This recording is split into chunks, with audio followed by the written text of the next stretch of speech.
이 시간 오늘 이 부활절 연합 예배를 맞아서 함께 우리 공동체에게 주시는 말씀을 좀 나누고자 합니다.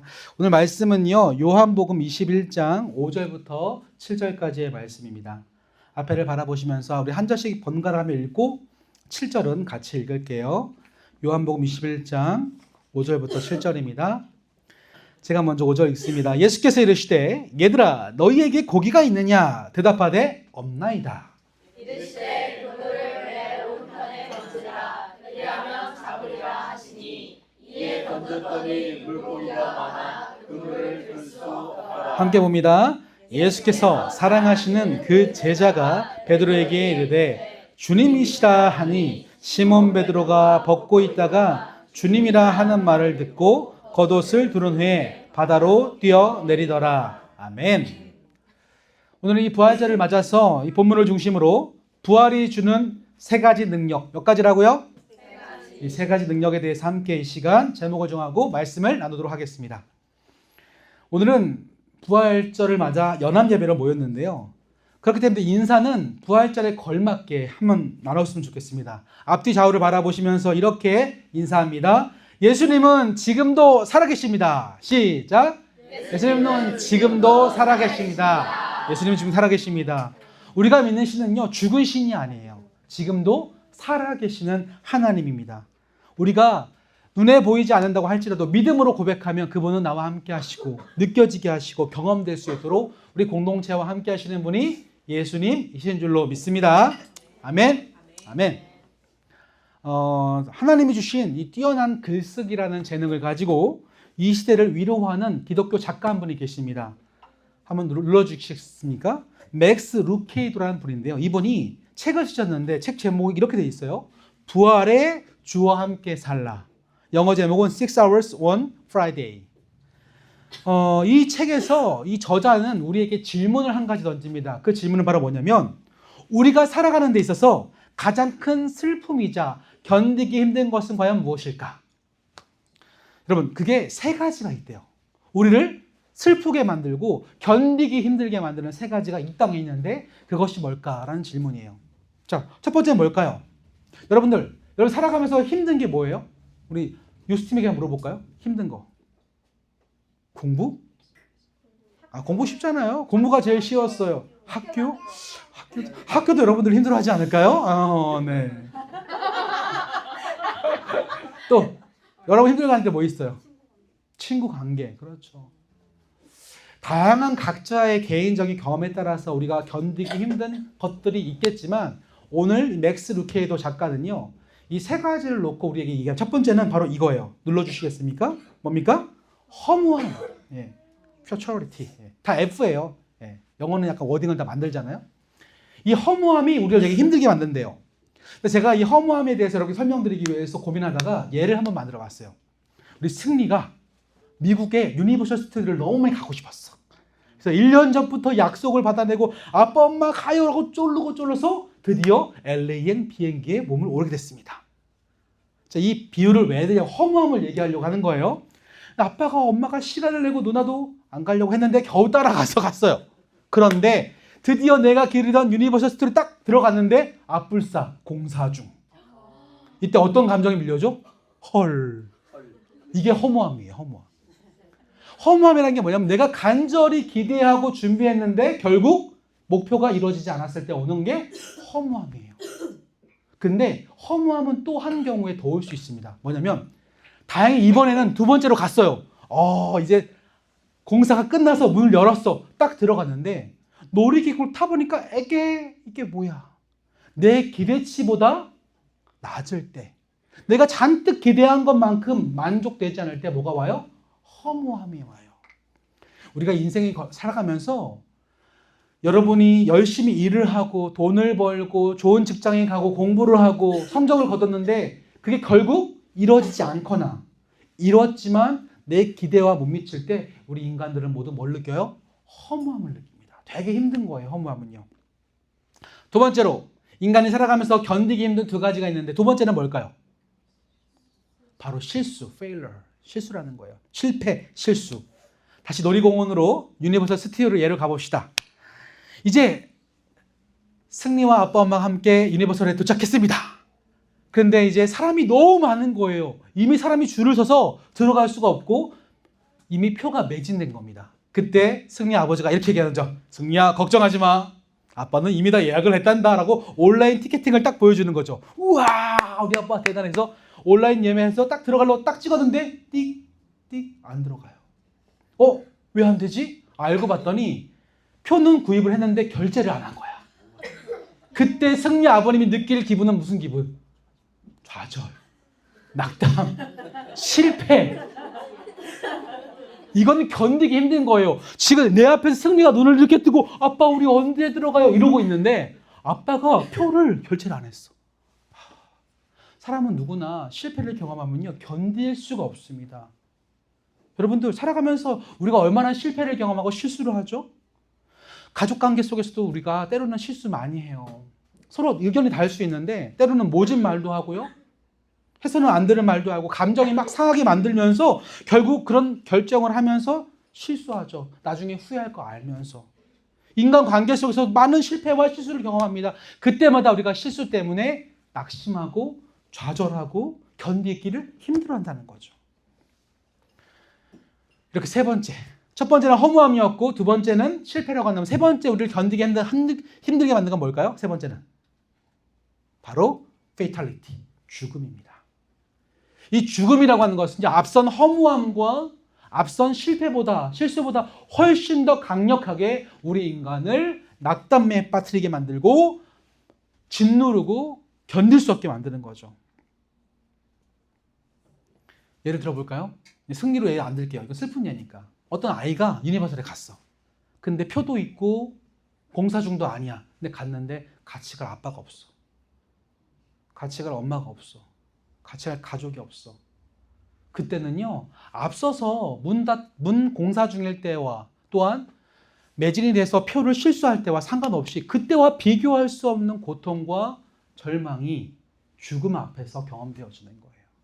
결국 우리 인간은 살아가면서 크게 세 가지. 첫 번째, 허무함과 두 번째, 실패, 실수와 세 번째, 죽음 앞에서 인간은 말할 수 없는 견디기 힘든 고통과 절망과 낙심을 경험합니다. 그 중에서 가장 큰 건 뭘까요? 죽음이라고 하는 거예요. 죄송하지만 이 시간 우리 잠깐 죽음에 대해서 한번 생각해 볼까요? 죽음? 여러분, 죽음은 생각보다 여러분에게 가까이 다가와 있습니다. 지금 시간이요. 2026년 4월 5일 오후 2시 41분을 지나고 있습니다. 그 말은 조금씩 여러분들이 시간이 지날수록 여러분의 죽음과 가까워져 간다는 뜻이에요. 왜요? 우리는 언젠가 다 죽게 되기 때문입니다. 제가 인생 살아가면서 죽음에 대해서 가장 먼저 깊이 인식했던 순간이 있는데 그건 초등학교 5학년 때였어요. 하루는 그때가 초가을이었고요. 햇살이 오늘처럼 너무 밝아서 하늘이 파란 날이었죠. 동생과 함께 토요일 오후를 맞아서 빈둥거리면서 TV를 보고 있는데 갑자기 뉴스 속보가 뜨는 거예요. 그게 뭐였냐면 큰 사고가 났대요. 그래서 고속도로에서 트럭이 이렇게 사고가 났는데 두 사람이 죽었대요. 근데 그 두 사람의 이름이 제가 아는 사람이었어요. 바로 전주까지 우리 교회에서 함께 울고 식사하고 저를 안아주시고 용돈도 챙겨주시고 사랑했던 저희 교회 권사님과 집사님의 이름이었어요. 그래서 그날 동생과 함께 그 화창한 토요일날 오후에 얼마나 울었는지 모릅니다. 처음으로 죽음이라고 하는 것이 이렇게 나를 힘들게 만들고 절망적이게 만드는구나라는 것을 처음 경험했던 순간이었어요. 그런 점에서 허무함과 실수와 죽음은 우리 인간을 불행하게 만드는 세 가지의 끔찍한 괴물입니다. 이 괴물의 힘은 너무나 강력해서 우리를 두렵게 만들죠. 그래서 사람들은 이 괴물을 피하려고 평생을 살아가면서 몸부림치게 되는 거예요. 그래서 이 허무함이라는 괴물을 극복하기 위해서 인간이 뭐 하는 줄 아세요? 자꾸 뭘 사요. 제가 말씀드렸죠. 또 사고 또 사고 또 사고 보고 또 보고 좋은 차를 사고 좋은 옷을 입고 좋은 가방을 들고 남들이 안 해보는 것을 하고 장소로 가고 이 텅 빈 마음을 채우고자 허무함이라는 괴물을 이겨보고자 하는 인간의 노력입니다. 안 채워져요. 또한 이 실수라는 괴물을 극복하고자 인간이 얼마나 몸부림치는지 아십니까? 실수를 극복하기 위해서요. 연습하고 훈련하고 미리 대비하는 게 인간의 본능이에요. 여러분들 수학 문제 풀 때 여러분들 어떤 학습지 풀어요? 구몬. 구몬은 통해서 뭘 배우죠? 반복 학습을 배워요. 맨날 반복해요. 왜? 다음에 나오면 실수하지 않으라고. 이게 실패를 극복하려고 하는 인간의 본성이라니까요. 근데 극복이 됩니까? 그 문제 나오면 또 틀려요. 마찬가지 인생도 그렇습니다. 아무리 연습해도요. 고민하고 미리 대비해도 그때가 되면 또 실수하는 게 우리 인간이란 말이에요. 죽음 어떻습니까? 죽음이라는 괴물을 우리가 물리칠 수 있습니까? 그 어떤 인간도 죽음을 물리칠 수 없습니다. 그래서 옛날에 이런 말이 있었어요. 메멘토 모리.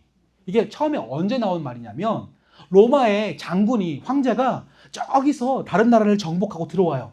개선문에 들어가서 야 내가 전쟁에 승리했다고 할 때 뒤에서 시민들이 박수를 치고 환영하면서 뭐라고 했냐면 메멘토 모리 이렇게 불렀대요. 무슨 말이죠? 죽음을 기억하라고 하는 거예요. 메멘토 모리. 왜? 너가 지금은 인생의 정점에서 가장 성공하고 잘 나가는 것 같지만 결국 인간은 죽음을 맞이하게 되니까 그 죽음의 때를 기억하고 지금 이 영광의 순간에 겸손하라. 그런 뜻에서 메멘토 모리라고 불렀다고 하는 거죠. 결국 우리 인간은요, 이 세 가지 괴물, 허무함과 실패와 죽음이라는 괴물 때문에 우리 인생이 계속 사로잡히고 끌려가고 우리의 마음을 지배하는 상황에 놓여져 있는 거죠. 자, 그렇다면 이 세 가지 괴물을 우리가 극복할 만한 방법은 없을까요? 이 세 가지 괴물에 질질 끌려가는 것이 아니라 자유롭게 살아갈 수 있는 방법은 없을까요? 있죠. 오늘 본 말씀은 이 세 가지 괴물을 어떻게 이겨낼 수 있는지 우리에게 보여주는 장면이 오늘 성경 말씀 속에 나타나고 있습니다. 이 본 말씀 읽어보시면 어떤 내용이 담겨있냐면 간단해요. 예수님을 따르는 제자들이 예수님이 십자가에서 달려 돌아가신 이후에 뿔뿔이 흩어졌습니다. 그래서 그 중에 일부는 본인이 본래 물고기를 잡는 어부였기 때문에 물고기를 잡기 위해서 갈릴리, 이 요한복음에 보면 디베랴 호수에 가서 물고기를 잡기 시작했어요. 근데 이때 이 제자들의 마음이 어떤 상태였을까요? 굉장히 허무했을 거예요. 왜냐하면 인생의 목표였던 예수님을 잃어버렸기 때문에 그 죽음으로써 그 예수님이 사라졌기 때문에 그 제자들의 마음은 허무함과 슬픔과 자신의 인생을 향한 실패했다는 경험이 죽음과 맞물려서 강하게 그들을 짓누르고 있었어요. 근데 원래 어부라는 직업을 가졌기 때문에 물고기를 잘 잡을 수 있는 그들이 밤새 수고했지만 한 마리도 물고기를 못 잡았습니다. 또 허무함이 찾아왔겠죠? 실패했죠? 그 상황이 가리켜서 본 말씀 요한복음 21장 3절에 이렇게 이야기합니다. 우리 앞에를 보시고 같이 읽어볼까요? 시작! 시몬 베드로가 나는 물고기를 잡으러 가노라 하니 그들이 우리도 함께 가겠다 하고 나가서 배에 올랐으나 그날 밤에 아무것도 잡지 못하였다. 보통 물고기는 밤에 나옵니다. 낮에는요 강렬한 햇살 때문에 다 두려워서 바닥에 깔려 있거나 돌틈에 숨습니다. 물고기는 밤에 잘 잡히는데 베드로는 프로 어부였기 때문에 이거 잘 알고 있었어요. 그래서 밤새 물고기를 잡았는데 한 마리도, 작은 물고기 피레미 새끼 한 마리도 못 잡습니다. 자, 이따 퀴즈. 우리 오늘 세례받은 유나와 네이피에게 주는 퀴즈. 밤새도록 물고기를 못 잡은 베드로는 지금 어떤 마음의 심정이었을까요? 허무함. 배우신 분이네요. 또 좌절, 그죠? 실패로 한 좌절. 그리고 아우 죽고 싶다. 우리는 죽고 싶다가 맨날 입에 붙잖아요. 더워서 죽겠다. 좋아 죽겠다. 보고 싶어 죽겠다. 베드로는 그냥 죽겠다예요. 너무 싫은 거 자신이. 지금도 내 인생의 방향을 잃어버려서 실패했는데 또 실패했어요. 허무와 실패와 죽음이 지금 물고기를 한 마리도 못 잡은 베드로의 삶의 현장에 그 배 위에 그 디베라 호수, 갈릴리 호수 위에 지금 고스란히 보여지고 있는 거죠. 그런데 시간이 흘렀어요. 점점 이제 저 동쪽에서 해가 떠오르기 시작합니다. 근데 그 육지 쪽에, 동쪽에 누가 서 있는 게 발견돼요. 누군가가 처음에 어두워서 안 보였는데 점점 실루엣이 보이고 한 사람이 서 있는 게 보입니다. 아마 궁금했겠죠. 저 사람 누구지? 물고기 잡는 것도 아닌데 저기 왜 서 있지? 근데 그 사람이 배가 점점 육지로 가까이 다가오니까 서로 대화를 할 수 있는 거리가 되었던 것 같아요. 저 육지에서 그 사람이 소리칩니다.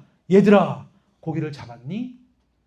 이 질문 앞에 제자들이 이렇게 말합니다. 한 마리도 못 잡았습니다. 고기가 없습니다. 이럴 때 그 사람이 이렇게 그들에게 말합니다. 다 함께 본문 21장 6절 같이 읽을까요? 시작. 이르시되 그물을 배 오른편에 던지라. 그리하면 잡으리라 하시니 이에 던졌더니 물고기가 많아 그물을 들 수 없더라. 아마 이 장면에서 제자들은 깜짝 놀랐을 거예요. 그들의 지식과 경험상 물고기가 많은 저곳이 아니라 이 해안가에, 그것도 육지와 대화를 할 수 있을 만한 거리에서 그냥 배 오른편에 그물을 던졌을 뿐인데 어마어마한 고기가 잡히다니 진짜 깜짝 놀랐을 거예요. 근데 이 장면 앞에 과거에 익숙했던 한 추억을 떠올리는 제자가 있어요. 본문에는 예수께서 사랑하시는 제자라고 되어 있는데 이건 요한입니다. 요한은요, 이거 내가 옛날에 경험했는데? 언제? 예수님이 그 제자들을 부르실 때에 똑같은 상황이었잖아요. 물고기 한 마리 못 잡고 밤새 수고하였지만 지쳐있을 때 예수님이 배 오른편에 그물을 던지라. 그때 그 사건을 떠올리고, 저 사람은 그냥 단순한 사람이 아니라 그때 우리를 부르셨던 누구다? 예수님이다. 예수님을 부르셨다. 그럼 저분은 누구다? 예수님이다라는 걸 떠올린 거죠. 그래서 베드로와 제자들에게 저 사람 예수님이야! 라고 외쳤어요. 그때 베드로가 어떻게 했을까요?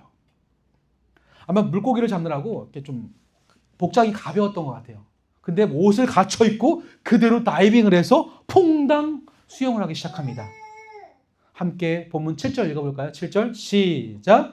예수께서 사랑하시는 그 제자가 베드로에게 이르되 주님이시라 하니 시몬 베드로가 벗고 있다가 주님이라 하는 말을 듣고 겉옷을 들은 후에 바다로 뛰어가라. 아멘.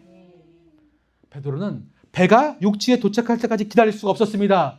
자신이 잃어버렸던 희망이었던 예수가, 실패의 현장이었던 예수가, 죽음의 결과였던 예수가, 허무함의 상징이었던 예수가 내 눈앞에 부활하는 주님으로 서 있다는 걸 알고 나서 견딜 수 없어서 옷을 갖춰 입고 뛰어들어서 주님을 만나러 갑니다. 이게 오늘 본문의 내용이에요. 그렇다면 사랑하는 우리 성도님 여러분, 우리 유스팀 여러분, 오늘 주님 말씀을 통해서 오늘을 살아가는 저와 여러분에게 하나님이 주시는 그 마음, 심정은 과연 무엇일까요? 오늘 본문 속의 제자들은요, 예수님의 죽음 앞에 허무와 처절한 실패를 경험하고 있는 중이었습니다. 왜 허무했죠? 내 인생의 목표였던 예수가 사라졌으니까. 목숨 걸고 내 모든 것을 투자했던 예수가 죽었으니까. 그 허무함이 찾아오겠죠. 동시에 자신의 실패, 선택이 실패했다는 절망감 때문에 굉장히 괴로웠을 거예요. 그때 내가 그냥 따르지 말걸. 또한 베드로는 특별히 이 전 장면에서 예수님을 3번이나 부인하고 마지막에 저주까지 했기 때문에 그 실패에 대한 마음은 더욱더 컸을 거예요. 마지막으로 죽음 앞에 무기력함을 느끼고 있었을 겁니다. 결국 예수님께서 죽으심 때문에 모든 것이 깨어진 거잖아요. 결국 허무와 실패, 죽음이 그들을 짓누르고 있었고 괴로웠고 그래서 슬펐고 너무 좌절하고 있었어요. 근데 이 허무와 슬픔과 죽음이 지금 누구를 통해서 해결되고 있는 거죠? 그 현장에 누가 오셨어요? 예수님. 근데 그 예수님이 그냥 옛날 예수님이 아니라 어떤 예수님? 부활하신 예수님이 그 앞에 오실 때 그들을 짓누르고 있던 허무와 실패와 죽음이 사라지게 됐던 거죠. 이게 오늘 본문을 통해 우리에게 말씀하시는 것은 그 예수님이 그때 베드로와 제자들 앞에 나타나셨던 것처럼 또 다른 제자로 살아가는 저와 여러분 앞에 그 예수님이 지금도 나타나고 계신다는 거예요. 다시 말하면 부활하신 예수님은 단순히 상상력이 아니라 성경의 내용이 아니라 지금도 살아계신 예수님은 실제고 역사하고 나와 함께 하시고 경험되어지고 우리 가운데 느껴질 수 있다는 말이죠. 여러분, 근데 문제는 뭐냐면 그 예수님을 우리가 믿지 못한다는 겁니다. 살아가면서 여전히 허무함을 느끼고 실패의 자리에서 좌절하며 죽음이라는 것 때문에 공포스러워서 죽음에 대한 두려움 때문에 내 삶이 질질 끌려다니고 있다는 말은 그 살아계신 예수님을 죽은 신으로 끄집어 내리는 거죠. 그게 어디서 드러나고 있어요? 오늘 본문 말씀에서 배가 있고 물고기 잡는 자리라고 한다면 우리 일상의 자리에도 우리 예수님을 죽은 신으로 취급할 수 있다는 말이에요. 여러분, 주님은요 살아계세요. 단순히 지식이 아니라 주님은 살아계세요. 제가 좀 토요일 날 좀 신비한 경험을 했어요. 뭔가 좀 읽다가 어떤 한 분의 간증을 보게 됐는데 그분이 예술을 하는 분이에요. 그림을 잘 그리고 미술을 전공하신 분인데 이렇게 그날 자기 교회 목사님께서 부활절을 맞아서 예수님의 이렇게 얼굴을 좀 그려달라고 부탁을 받은 거죠. 근데 몇 주 전부터 막 그림을 그리는데 예수님의 얼굴이 도무지 그릴 수가 없더래요. 너무 괴로워가지고 고민하다가 안 되겠다. 그림이 안 되니까 조각을 좀 찰흙을 통해서 예수님의 얼굴을 좀 만들어보자. 만들기 시작했는데 만들다가 점점 순간 예수님이 자신의 이렇게 눈앞에 나타난 경험을 한 거죠. 이제 예수님이 살아계신 예수님으로서 내 눈앞에 보여지는 신비한 체험을 한 거예요. 그래서 그 얘기를 공동체 앞에 하면서 울면서 고백하는 장면을 봤는데 신기하게 놀랍게 저도 그걸 읽으면서 순간 제 앞에 서서 저를 바라보시는 예수님을 저도 보게 되었어요. 이게 본다는 게 어떤 시각적인 이미지가 아니라 제 마음의 이미지인 것 같아요. 그냥 정말 저도 목사이기 때문에 예수님의 부활하심을 끊임없이 이야기하고 믿었고 고백했고 읽었는데 어제는 좀 특별했어요. 그냥 내 앞에 계시더라고요. 그냥 이렇게밖에 설명이 안 돼요. 내 앞에 살아계신 예수님이 계셨어요. 그래서 느껴졌고 뜨거웠고 신기하게 그 예수님이 느껴지기 시작하니까 부활이 옛날엔 나와 먼 얘기였는데 지금은 나의 얘기가 돼요. 진짜 부활하셨구나. 진짜 예수님이 나를 위해서 십자가를 지셨고 지금은 살아서 나와 함께 동행하시는구나라고 다시 제 마음에서 확인되었어요. 이걸 뭐라고 설명할까요? 전 더 이상 설명할 수 없습니다. 근데 중요한 건 설명이 아니라 부활하신 예수님이 지금 여러분 안에 함께 하신다는 것을 믿는 믿음이 필요해요. 믿음이 있는 자에게는 능치 못함이 없습니다. 그 살아계신 하나님이 오늘도 우리 가운데 함께 하시고 예수 그리스도를 통하여 우리와 함께 하시고 성령님 통해서 그것을 알게 하시고 보여주시고 느끼게 하시고 경험되어지게 하세요. 근데 놀라운 건 그걸 누가 앞에 보여줄 수는 없지만 부활하신 예수님을 믿고 살아간 사람은요 그의 삶이 달라져요. 어떻게? 오늘 베드로처럼 그의 허무의 현장, 실패와 두려움의 현장, 죽음의 현장인 그 바다 앞에 두려워지고 뛰어들어서 예수 그리스도를 바라보겠다고 뛰어가고 달려갈 수 있고 수영해서 나아갈 수 있는 그 열정이 살아계신 주님을 배울 때 베드로에게 회복되어진다면 그 살아계신 예수님 여러분들이 경험한다면 여러분 삶의 현장 속에서 죽음을 두려워하지 않고 뛰어들어 가게 되는 거죠. 그게 바로 부활하신 주님을 믿음으로 고백한 자들의 삶의 모습입니다. 말씀을 정리합니다. 사랑하는 성도 여러분, 특별히 오늘 세례를 받은 유나와 네이피 우리 살아가면서 계속 허무라는 괴물과 실패라는 괴물과 이것을 포함하고 있는 죽음이라는 괴물 앞에 우리는 끊임없이 공격받을 겁니다. 근데 부활하신 예수님이 여러분과 함께 하시기에 그것을 넘어설 수 있습니다. 허무와 실패와 죽음이 여러분을 흔들려고 할 때 물으세요. 주님 살아계시죠? 이 세 가지 괴물 앞에 제가 주님을 옷 입고 부활의 세 가지 옷을 능력으로 힘입어서 그 문제를 가지고 나가겠습니다. 주님 살아계심을 제게 알게 하옵소서. 그때 살아계신 예수님이 여러분 삶의 그 현장에 경험되어지고 보여지고 느껴지고 믿어지게 될 줄로 믿습니다. 그 아름다운 고백이 지금뿐만 아니라 주님 다시 이 땅에 오시는 그날에 이르기까지 저와 여러분 우리 공동체의 고백이 되어지기를 주님의 이름으로 간절히 축원합니다. 아멘. 기도하겠습니다. 하나님, 오늘 부활절을 맞아서 귀한 두 영혼이 주님께 주님의 딸로 살아가겠다고 다짐하였으며 동시에 우리가 주의 몸된 교회임을 고백하며 우리를 위해 허락하신 그의 몸과 우리를 위해 흘리신 그 피를 상징하는 떡과 잔을 나누며 예수 그리스도를 기념하였습니다. 이것을 통하여 우리가 그리스도의 몸이자 하나님의 가족이며 성령의 전임을 고백합니다. 주님 다시 이 땅에 오실 때까지 교회로서 살아가는 데에 우리가 주저하지 않도록 도우시고 특별히 하나님 그리스도를 기억하며 우리가 단순히 예식에 참여하는 것이 아닌 매일매일 삶 속에 주님과 함께 호흡하고 주님 안에 거하며 주님과 함께 살아가는 데에 결코 주저하지 않도록 이 믿음의 고백대로 살아가도록 인도하여 주시옵소서. 오늘도 우리를 하나 되게 하신 주님께 영광 높여드리며 예수님 이름으로 기도드립니다. 아멘.